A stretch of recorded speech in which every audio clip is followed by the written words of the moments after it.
Now this, my friends, is just so much neater and cool. And I'll tell you what I did, because I may not have to use Velcro on my curtain. It takes a little time, but if you get the right curtains, a good blackout, these snap fit buttons are absolutely amazing. Now, don't judge me on my level in this. It's not perfect. It wasn't done in a factory, but it was. Some of these aren't attached. This one here was over just a little too far. I want to put it there, but this one is attached. This one isn't, but there is a button behind that cloth. This one isn't, but there's a button here. So there's just a cloth in front of it. And the reason why I didn't snap that in is because I have to kind of get to this curtain. And I have them, these overlap as long as they do for a reason. You want them to overlap. There's probably about almost 2 feet, 1.5 feet of overlap in this curtain for the reason that you want it to block out light. It's completely blackout. The only time you'd see any light would be maybe along these edges, and you just kind of push them in where that Velcro is in these edges. But it's such a faint amount of light that you will not even know anybody's in this van. But it's a great thermal curtain, so it really has worked out well. So with that said, I've got a button here. Let's get up here. I've got one here. I've got one here. And I got one down here. Now, I could put one here. Now, what you'll notice is that you got a loop here. This button here is on that loop right there. So the buttons on the top are really cool. What this is doing is just overlapping a little bit and letting it block out the light that would come up between this curtain here, per se. So it really is pretty cool. So now I can undo a button here, undo a button here, and undo a button here. And I can bring this curtain back, which I think is so cool. Look at that.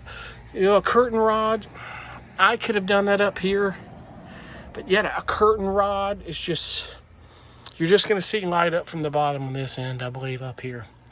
And the light gets pretty bright, as you may have seen in this RV. So, but you've got some Velcro here, which might be okay, but what I think I might do here for the sake of this is I just might get snap fit button here, and here, and here, and I might button down this at the top.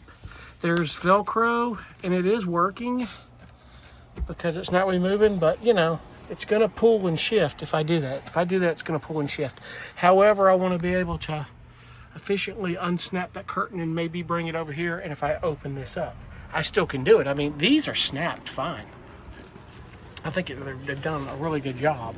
It's done, you know, this is just overlapping, kind of sitting there to do that, but probably to reinforce it. I mean, some of that pulling, it did that, but you know, that's not going to matter. That's sitting at the top. It's not showing out front, and those loops aren't serving any purpose unless I had a curtain rod. So slowly but surely, this curtain is just tightening it up, and it's proven to be amazing. It is a great thermal curtain. It's at night through the window with that solid black curtain, you can't even tell there's a curtain in the window.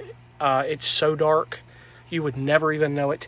If you put a flashlight in it, you might could see if someone was looking into it, but chances are no one's really going to mess with that. So, but that's these snap fit buttons. It's the snap fit button kit. Kind of, this is like being the fabric hole puncher. It takes a moment. You've got to kind of route it a little bit and be patient.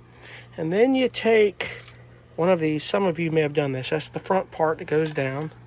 And then you take this, as you see, and you put that on there on the other side of it. And then on the other side of it, you've got your little tray here. You put the back side of the outside of that round part of the button. And then you take this little pole right here. It's got the little point on it. You take your little hammer, which is my little mallet, nothing heavy, and you just tap it. You'll tap it, and I'll show you what it does. When you tap it, it routes out that little inside and brings that button together. I'm not a seamstress, and it's not the easiest thing in the world to do, but it's not hard. It's actually very easy to do. So, that's the curtain in a nutshell, my friends. It really is cool and easy to do. I just want this thing really neat and professional as possible looking. I know it's not professional in the sense of it wasn't factory done at Winnebago, and it wasn't, you know, done in such a way, but it really is neat looking and nice, and it really, once I get done with the last few of that, this thing is really going to be a very well done curtain. And I think as long as it's nothing else happens, I think it will last a while. It seems to be very good material, folks. So that is that. And anything else cool comes along, you know I'll cut you in. Be cool. Bye.